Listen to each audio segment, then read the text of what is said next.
Welcome to the Supply Chain Revolution podcast. I'm Sherry Heinisch, also called the Supply Chain Queen, joined with co-host James George. This is the final episode in our series, 10 Big Ideas to Transform Supply Chains for a Regenerative Future. And I am so excited to unpack and explore end-to-end decarbonization with our special guest, Time 100 award winner, Constantine. Throughout this series, we've explored transformations from extractive to regenerative. And today, we're tackling the connective tissue of value chains in the world that we share. So without further ado, Constantine, welcome to the Supply Chain Revolution. Thank you very much for hosting me, Sherry and James as well.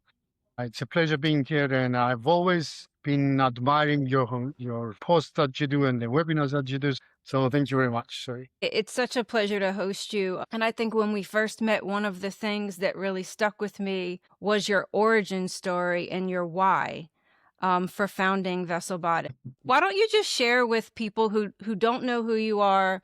I am a finance person by profession. I'm a qualified accountant in the UK and started working within the maritime industry as a consultant for a Big Four company. And that's where I saw some inefficiencies and thought, why don't I set up my own company using a lot of sophisticated technology and data around how to optimize certain processes within the maritime industry. Things didn't go as we expected, and there was a critical inflection point. When I was visiting the Parthenon, you all know the monument in Athens, Greece, I was seeing the scars of time. There's also a lot of pollution in Greece and Athens specifically because of cars, because of transportation. And I got back to the office and I was discussing with the team, and I was thinking, can we use the technology we've built for something that would be useful? And that's how we came up with the idea of why don't we provide data to shippers on how their carriers are executing their shipments so that they have that data infrastructure, information, insights to enable them reduce their emissions by taking data-driven actions. We know that data is incredibly important. And when you get into the use of averages and spend-based versus primary data in your GHG calculation method, there's a huge overestimation problem. And it was also referenced, I think, some of the nuance in the way that you view technology in an end-to-end solution in your Time 100 award announcement. Cool. So, spend-based, apparently, you spend more emissions, you spend less emissions.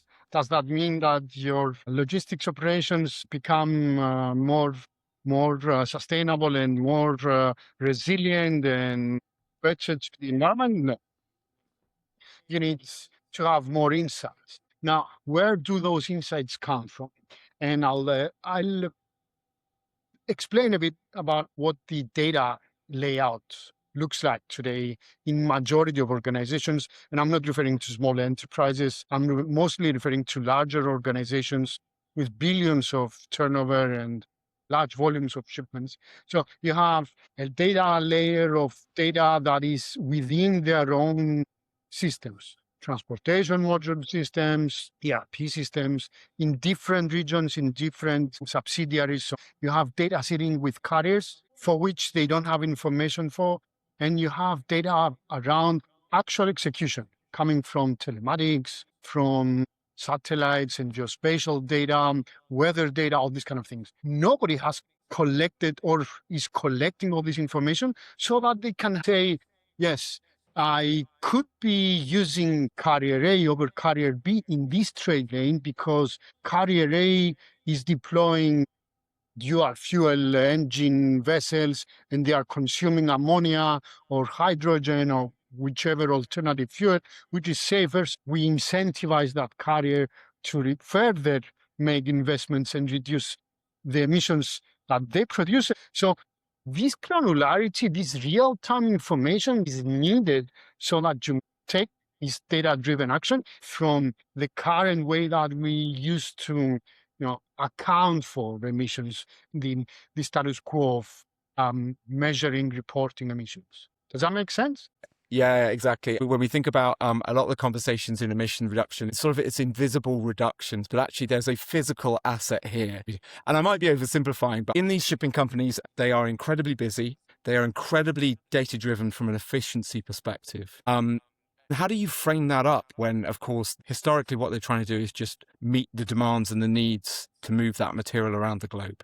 For us, sustainability, environmental sustainability means, and in the end, resilience in broader terms, means collaboration between all parties. It's not a single side solution that needs to be here. Both the carrier and the shipper needs to work in tandem so that we achieve much more in a way that it makes sense for all of us. And that's why I refer to the term resilience. So we all need to take into consideration all the aspects of how we are executing operations, because it does impact both sides of the spectrum.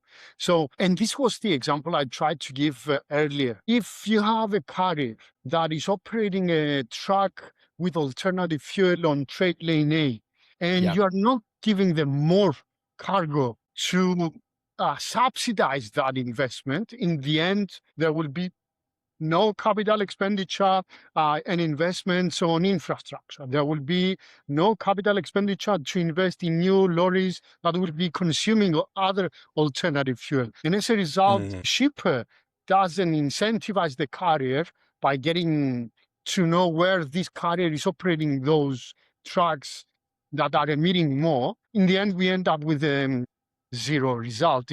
There will be no point of doing that.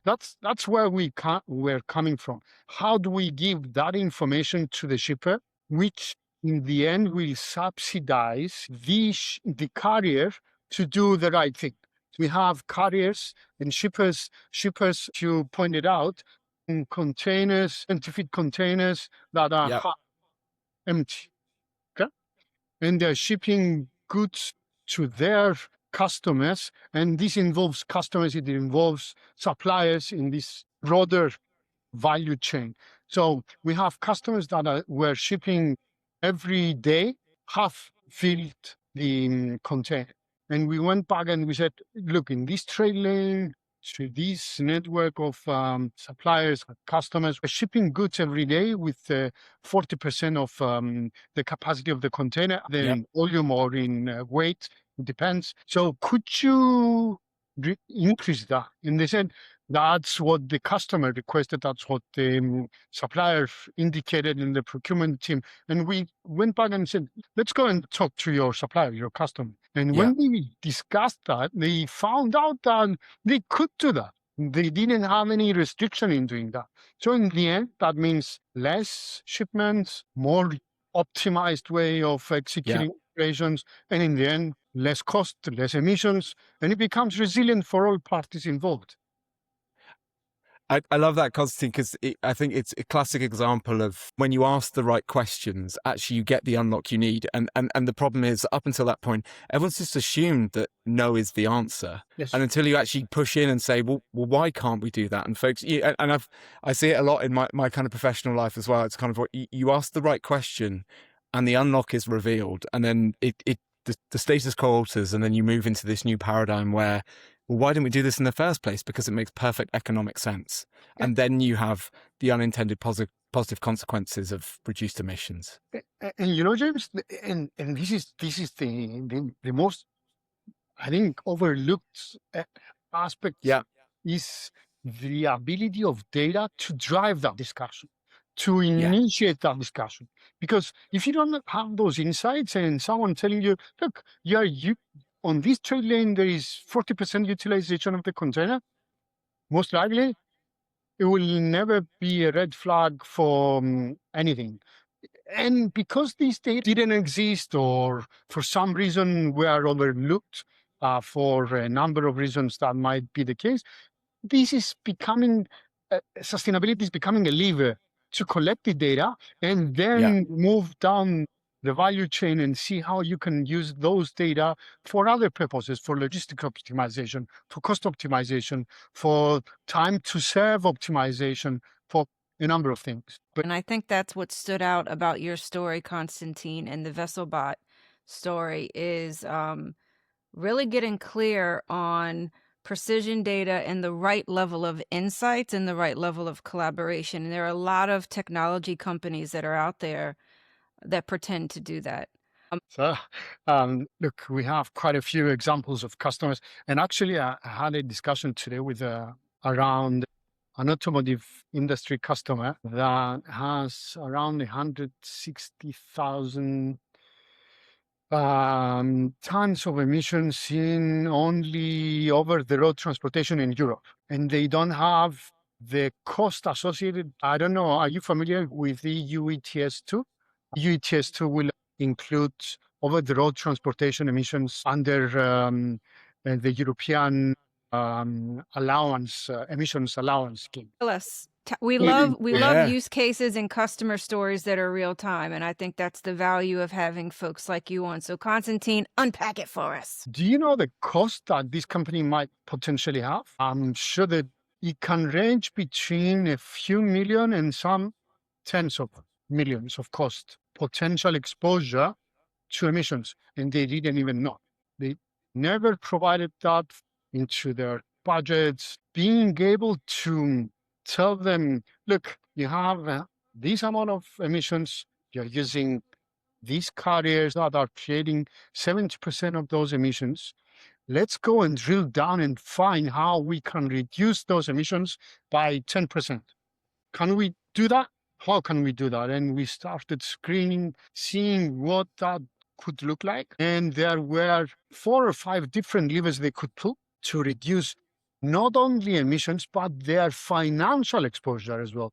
So you see, sustainability initiatives like what we are describing can result into substantial reduction of emissions. And by substantial, we've had cases of more than 10% of reduction by optimization, internal optimization only, not buying credits, not buying alternative fuel, not buying all of these things, and then achieving to reduce a potential financial cost as well that this company would have incurred in the next couple of years. So this is a big benefit for the organization because the people that are responsible for sustainability and logistics would be reducing their freight cost and freight emissions at the same time. So this could be a saving between 300K to 1 point something million of euros and 16 of tons of emissions from one single region and one single mode.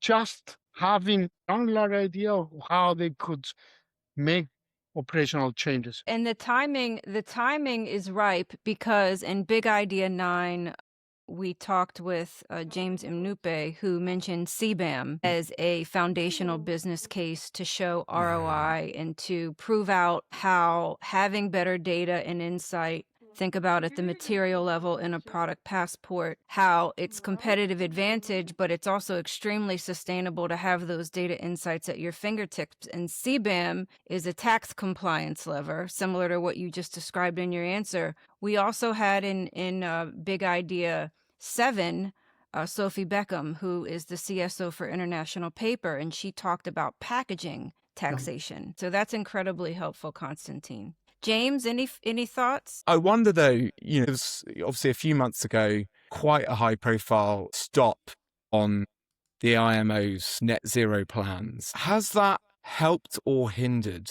the conversations that you're having at the moment? For us specifically, we didn't observe any special impact on the discussions we are having because the angle we have with regards to sustainability is not a compliance discussion. It is more of a how data and sustainability is embedded into your daily operations. So short answer is no impact at all for us specifically. I don't know about others. I know that a number of other colleagues, competitors in the market told us that they've seen a lot of protraction in discussions around sustainability, especially after the recent omnibus changes, the new administration in US. On our side, what we observe is that those entities that understand what we are arguing about and how data related to sustainability can become another KPI layer that they are including into their daily operations with regards to how do I engage with carriers? How do I select carriers? How do I procure freight? How do I make a number of decisions with regards to my transportation operations? Then this becomes a different kind of discussion, and it doesn't revolve around only, no, I need to tick a box and report my emissions. It revolves Absolutely. around operations. James, take us home. I genuinely love this, Constantine, because in a previous life I spent a lot of time at sea, and so I guess for me there is something here about it's the transportation we never see, but it's the bloodlines that connect our global economy, right? Like people naturally see road haulage, they think about air haulage. I think we know a lot is shipped through shipping lanes and sea lines of communication, but obviously you don't see it. And because you don't see it, you don't think about it. And because you don't think about it, you don't necessarily already equate it as an impact. So it's been really great hearing your reflections, how you're utilizing data in that space in the same way that we see it in other kind of conventional movements within the supply chain. My closing question to you is, there's a lot of geopolitical challenges out there in the world at the moment. There's a lot of parts of the world making it harder for shipping to get insurance. It's making it harder for the safe passage. How does VesselBot unlock that for the future? So you're raising a very interesting point here, James, and I'll tell you why. It shows how the velocity of data and how the rapid changes within the global environment may impact sustainability as well, and may impact shippers in different ways. So tariffs, so nearshoring rather than offshoring, closure of Suez Canal. So what we bring to the table is that we have real-time information around these changes. So we know that vessels are not sailing through Suez Canal. They are steaming, sailing with, to use a more well-known word for steaming, sailing with a speed of knots of X instead of Y. They are faster. The utilization rate, so they are more filled or less filled because they have less frequent voyages, so there is more cargo being carried rather than last year or 2 years ago. And what does that mean to the fuel consumption? What does that mean to emissions? Intensity of that vessel on every voyage of each carrier. So it makes it so granular, but again, real time, depicting current market trends and trade, which in the end allows you to be current in regards to the data that you view, enabling you to make those spot decisions or other types of decisions that you need to take. So again, it is the data that we collect and the models that we've built that allows us to provide that information despite those geopolitical events impacting trade, and as a result, your emissions and your operations and practically everything related to your transportation and logistics. You're bringing transparency to uncertainty. Wonderful. Well, I really appreciate you taking the time to share with us, Constantine. Again, congratulations on all of your success and your Time 100 Award recognition. We're so grateful. You are our last big idea in this series. So the first 6 ideas were all around envisioning and what if, and maybe even a little why. And ideas 7 through 10 were all about how and the execution. Thank you so much for joining. Thank you very much, Sherry, for hosting me, James, as well. It was great being with you and having this great discussion. Thank you very much.